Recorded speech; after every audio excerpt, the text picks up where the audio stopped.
Convener എന്ന നിലയ്ക്ക് teacher എത്രത്തോളമാണ് ഈ ഒരു ടൂറിനെ വിലയിരുത്തുന്നത്?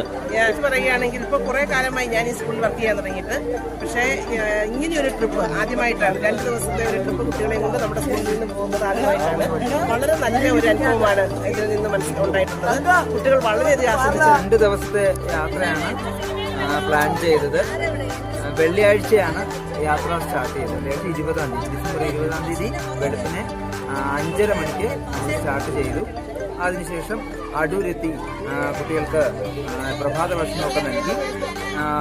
ഉച്ചയ്ക്ക് നമ്മൾ കുമളിയിലെത്തിയിട്ട് കുട്ടികൾക്ക് ഉച്ചഭക്ഷണമൊക്കെ നൽകി. അതിനുശേഷം പരുന്തുംപാറയൊക്കെ കണ്ട് അതിനുശേഷമാണ് നമ്മൾ നേരെ കമ്പംതേനി മുന്തിരിപ്പാടമൊക്കെ കണ്ടത്. അവിടെ കുട്ടികൾക്ക് വേറെ ഒരു അനുഭവമായിരുന്നു. പരുന്തുംപാറയും ഈ കമ്പംതേനിയും ഒക്കെ വളരെ നല്ല രീതിയിൽ കുട്ടികൾ ആസ്വദിക്കുന്നത് കാണാൻ വേണ്ടിയിട്ട് കഴിഞ്ഞു. അതിനുശേഷം നമ്മൾ പിന്നെ നേരെ കൊടൈക്കനാലിലാണ് നേരെ വന്നത്.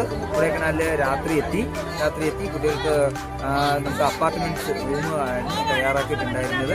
അപ്പോൾ അത് കുട്ടികളെ വളരെ നല്ല രീതിയിൽ എൻജോയ് ചെയ്ത് അവിടെ കിടക്കുന്നതൊക്കെ കാണുകയുണ്ടായി.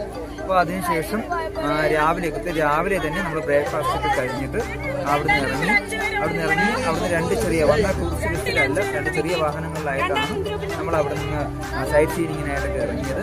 അപ്പോൾ അത് കണ്ടുകൊണ്ടിരിക്കുകയാണ് ഇപ്പോൾ നിലവിലുള്ള അവസ്ഥയിൽ. ആദ്യം നമ്മൾ നേരെ പോയത് സൂയിസൈഡ് പോയിന്റിൽ, അതിനുശേഷം പിള്ളാർ റോക്കിൽ പോയി. എല്ലായിടത്തും കുടമഞ്ഞൊക്കെ ആയിട്ട് വളരെ നല്ലൊരു ദൃശ്യ അനുഭവമാണ് കിട്ടിയത്. അപ്പോൾ അവസാനം ഇപ്പോൾ നമ്മൾ ഗുണ കേവിലെത്തി നിൽക്കുകയാണ്. ഗുണ കേവ് വളരെ നല്ല കുടമഞ്ഞൊക്കെ നിറഞ്ഞു നിൽക്കുന്ന അവസ്ഥയിൽ ഒരുപാട് നിറയെ ടൂറിസ്റ്റുകളുള്ള ഒരു സമയത്ത് തന്നെ നല്ല രീതിയിൽ ഞങ്ങൾക്കത് അനുഭവമായിട്ട്. അത് കഴിഞ്ഞതിന് ശേഷം അടുത്ത് നമ്മൾ ഇനിയിപ്പോൾ പോകുന്നത് പൈൻ വാലിയിലും, അതിനുശേഷം ഉച്ചഭക്ഷണം കഴിഞ്ഞതിന് ശേഷം ലേക്കും പിന്നെ കുട്ടികൾക്ക് ഷോപ്പിങ്ങുമാണ് ഉദ്ദേശിക്കുന്നത്. നമ്മുടെ പഠന വിനോദയാത്ര എന്ന് പറയുന്നത് നമ്മുടെ കരിക്കുലത്തിന്റെയും ഒക്കെ ഭാഗമാണ്. അത് എല്ലാ കുട്ടികൾക്കും അനുഭവവേദ്യമാകണമെന്ന് തന്നെയാണ് അഭിപ്രായം. ഈ ഒരു യാത്ര എന്ന് പറയുന്നത് 2 ദിവസത്തെ യാത്രയായിരുന്നു.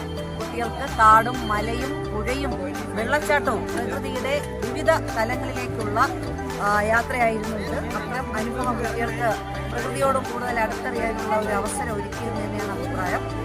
വളരെ മനോഹരമായ ഒരു യാത്ര തന്നെയാണ്. കുട്ടികൾക്കും അതോടൊപ്പം തന്നെ അധ്യാപകർക്കും വളരെ നല്ല രീതിയിലുള്ള അനുഭവങ്ങൾ നൽകിയ ഒരു യാത്ര തന്നെയായിരുന്നു. കാടിന്റെ കുളിർമയും അതുപോലെ തന്നെ പ്രകൃതിയോട് തൊട്ട് ഇണങ്ങി തന്നെ നിൽക്കാൻ കുഞ്ഞുങ്ങൾക്ക് കഴിഞ്ഞുവെന്ന് തന്നെയാണ് വിശ്വാസം. ഉദ്ദേശിച്ച രീതിയിലുള്ള മഞ്ഞ് സാധ്യമായിട്ടുണ്ട്. തീർച്ചയായും സാർ. എങ്കിലും ഇവിടുത്തെ പ്രദേശവാസികൾ പറയുന്നത് എപ്പോഴത്തെയും പോലെ മഞ്ഞ് വന്നിട്ടില്ല എന്നാണ് ഇപ്പോഴത്തെ സാഹചര്യത്തിൽ.